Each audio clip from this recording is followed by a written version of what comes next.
মাননীয় সদস্য, আমি এখন মাননীয় সদস্য জনাব মোহাম্মদ হুসামউদ্দিন চৌধুরী সিলেট 5 কে তার বক্তব্য রাখার আহ্বান জানাচ্ছি। আপনার সময় 5 মিনিট। আসসালামু আলাইকুম। নাহমাদু ওয়া নসাল্লি আলা রাসূলিল কারীম, আম্মা বাদ। মাননীয় স্পিকার, আপনাকে ধন্যবাদ মহান জাতীয় সংসদে বাজেট অধিবেশনে আমাকে বক্তব্যের সুযোগ দেওয়ার জন্য। মাননীয় অর্থমন্ত্রী উপস্থাপিত এই বাজেট এত বড় সংখ্যার বাজেট, কোনোদিন অঙ্কে এত বড় সংখ্যা কষেছি বলেও মনে হচ্ছে না। তবু আমরা শুকরিয়া আদায় করি আল্লাহ পাকের যে বাংলাদেশ এগিয়ে যাচ্ছে, বাংলাদেশ স্বাবলম্বী এবং উন্নয়নশীল দেশ হিসাবে প্রতিষ্ঠিত হচ্ছে। মাননীয় প্রধানমন্ত্রী জননেত্রী শেখ হাসিনা তার উন্নয়ন পরিকল্পনা দিয়ে দেশকে স্বনির্ভর এবং পরমুখাপেক্ষিতা থেকে তিনি বাঁচানোর জন্য অনেক উদ্যোগ গ্রহণ করেছেন। তিনি ইতিমধ্যে প্রমাণ করেছেন যে পদ্মা সেতু, বঙ্গবন্ধু টানেল এবং বিমানবন্দরের 3য় টানেল নির্মাণ সহ মেট্রো রেল সহ দৃশ্যমান অনেক উন্নয়নের মাধ্যমে বাংলাদেশ আমরা নিজেরা পারি, এটা তিনি প্রমাণ করেছেন। সেজন্য তার এই উন্নয়ন কর্মকাণ্ডের জন্য তাকে আন্তরিক ধন্যবাদ জানাচ্ছি। আমরা যেহেতু আমাদের সীমিত আয় নিয়ে আমাদের চিন্তা করতে হবে, আমাদের এই প্রায় 8 লক্ষ কোটি টাকার বাজেট যেমন আমাদেরকে আনন্দিত করতেছে, আমাদের এই বাজেটের অধিকাংশ ক্ষেত্রে আমাদের মিসইউজের সম্ভাবনা থেকে যায়।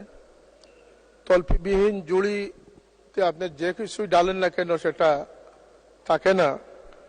তাই মাননীয় স্পিকার, আমাদের এই বাজেট বিষয়ে আমাদের কথা হচ্ছে যে দেশের দুর্নীতিমুক্ত দেশ এবং জনসম্পদ গড়ে মানুষকে, দেশপ্রেমিক মানুষের দ্বারা দেশকে পরিচালনা করার উদ্যোগ গ্রহণ করা খুবই প্রয়োজন।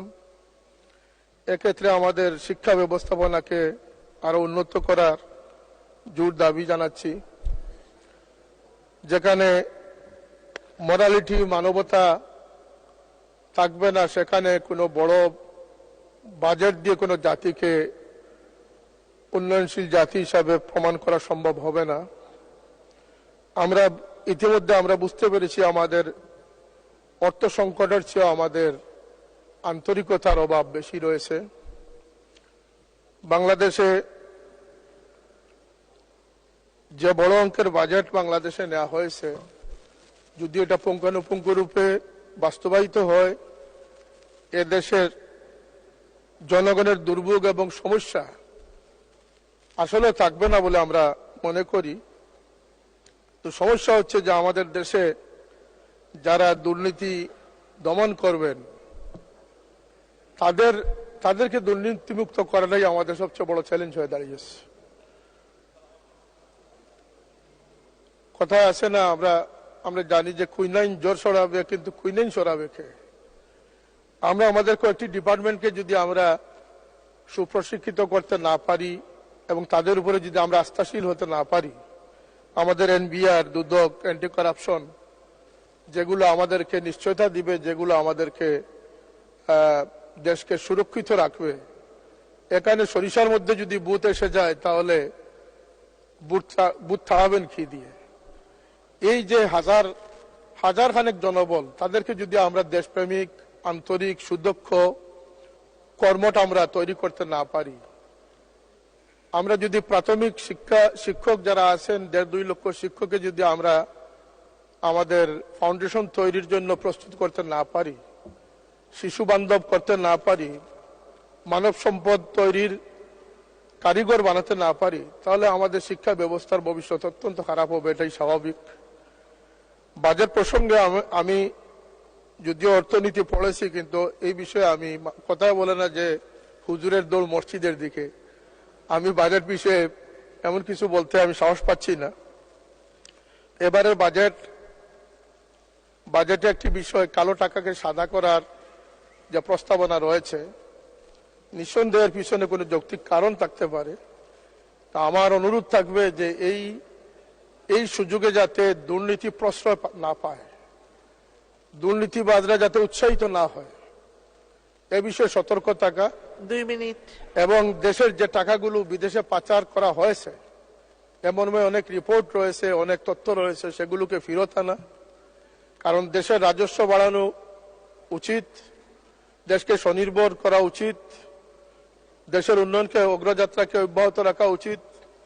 সেই লক্ষ্যে যারা পুকুর চুরি করে তাদেরকে বিচারের আওতায় এনে তাদেরকে শাস্তির আওতায় আনতে হবে।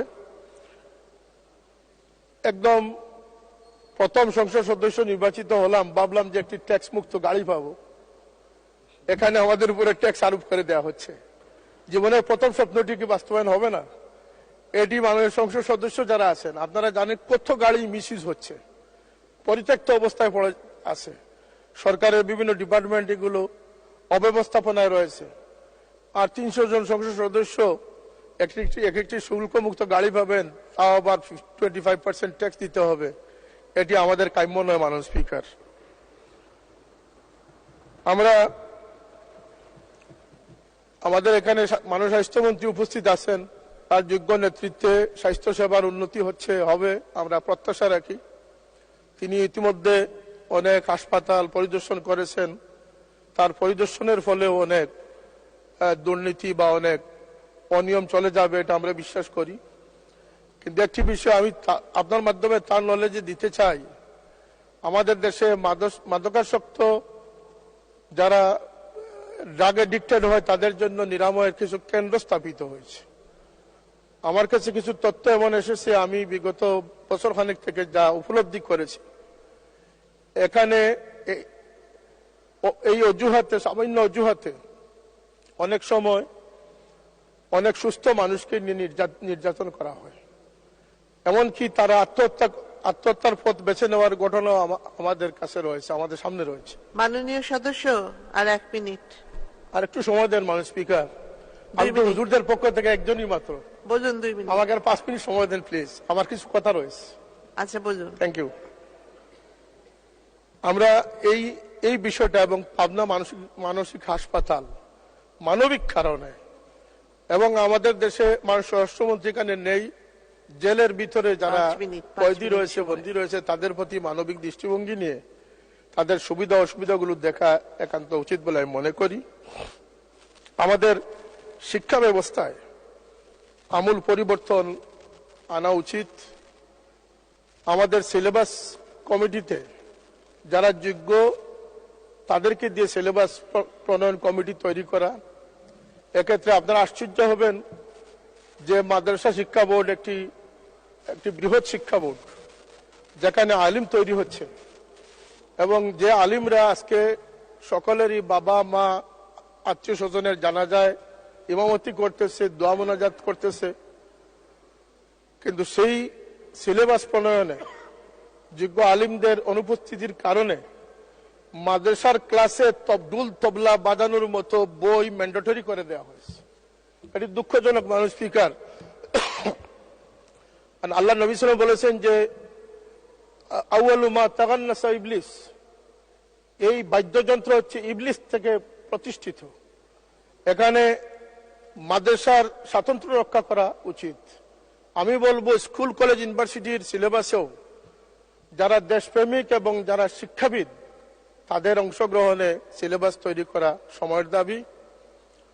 আমরা এ বিষয়ে জোর দাবি জানাচ্ছি যাতে এই অপ্রয়োজনীয় বইগুলো সিলেবাস থেকে সরিয়ে মানুষ গড়া যায়, মানুষ তৈরি করা যায়, দেশের সম্পদ মানব সম্পদ তৈরি করা যায়, সে ধরনের পাঠ্যপুস্তক প্রণয়ন করার প্রতি আমি জোর দাবি জানাচ্ছি।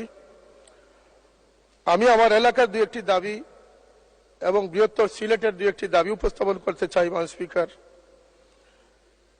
একটি হচ্ছে যে আপনারা জানেন আকস্মিক বন্যায় গত 2022 সাল এবং আজকে 2024 সাল 360 আউলিয়ার স্মৃতিধন্য এই সিলেট তলিয়ে গেছে। শহরের অধিকাংশ স্থানে এমন কোনো বাসা নেই যেখানে কোমর পানি না হয়েছে।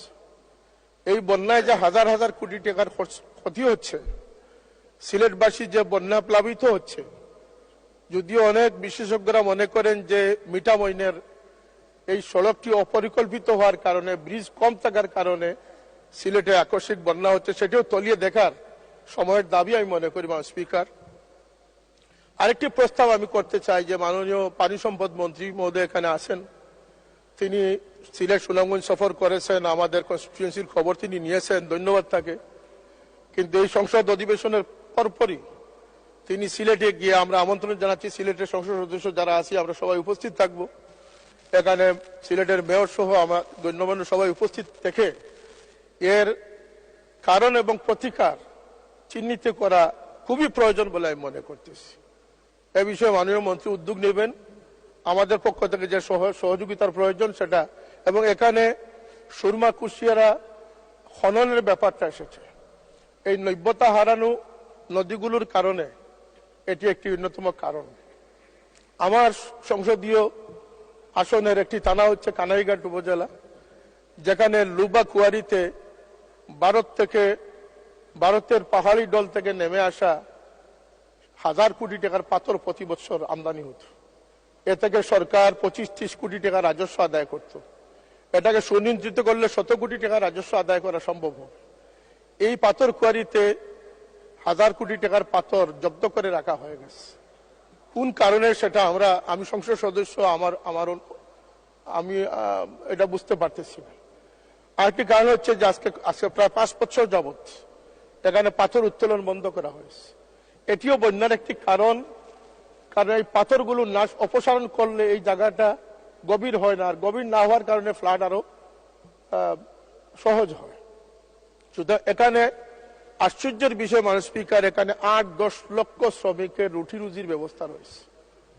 আমরা জনবান্ধব হিসাবে, জনগণের প্রতিনিধি হিসাবে আমাদের দাবি থাকবে যে আমার 8 লক্ষ মানুষের কর্মসংস্থান কি কারণে বন্ধ। এটা তো প্রাকৃতিক সম্পদ, এটা আপনি না উঠালে আর আসবে না। এটা প্রতি বছর আপনি অপসারণ করলে তারপরে এই শূন্যস্থানটা পূরণ হবে। এটি একটি সহজ হিসাব, সহজ ইকোনমি। এটা কি কারণে বন্ধ আমরা সেটা জানি না, এটার ব্যাখ্যা আমরা জানতে চাই। এই দাবি। আরেকটি দাবি হচ্ছে আমার জকিউল খানাইঘাটে বন্যায় যে সমস্ত বাড়িঘর ক্ষতিগ্রস্ত হয়েছে, আমি নিজ চোখে দেখে এসেছি। আর 1 মিনিট শেষ করবেন। আমি নিজের চোখে দেখে এসেছি মাননীয় স্পিকার, এই পানি উন্নয়ন বোর্ড কুশিয়ারাতে যে ডাইক নির্মাণ করেছিল, এই ডাইকগুলো অতি দুর্বল। এই নদীর এলাকাবাসী যারা আছেন নদীর পার্শ্ববর্তী, তারা রাত্রে পাহারা দেয়, তারা মাইকিং এর ব্যবস্থা রাখে, কখন জানি ডাইক ভেঙে যাবে। কিছু বাড়িঘর আছে যেগুলোকে নিশ্চিহ্ন করে ফেলেছে, এগুলোকে আমাদের পুনর্বাসন করতে হবে। আমি টিন এবং গড় নির্মাণের জন্য, এই পুনর্বাসনের জন্য বিশেষ বরাদ্দ কামনা করতেছি। আমার শেওলা জকিগঞ্জ রাস্তা এবং সিলেট কানাইঘাট শেখ বুরহানুদ্দিন সড়ক, দুটি সড়ক নিয়ে আমি প্রায় বেহায়ার অবস্থায় চলে গেছি। আমি বারবার এটা সম্পর্কে তাগিদ দিতেছি, কিন্তু জনগণের দুর্ভোগ কমতেছে না। এটিকে আমি অনুরোধ করব যে এটা সড়ক জনপথে নিয়ে, এটা এলজিডি থেকে সড়ক জনপথে নেওয়ার ব্যবস্থা করার জন্য আমি ওদের আহ্বান জানাচ্ছি। মাননীয় স্পিকার, যেহেতু আমার সময় নেই, আমার আর কিছু কথা বলার ছিল, তবু আমরা আপনাকে অসংখ্য ধন্যবাদ।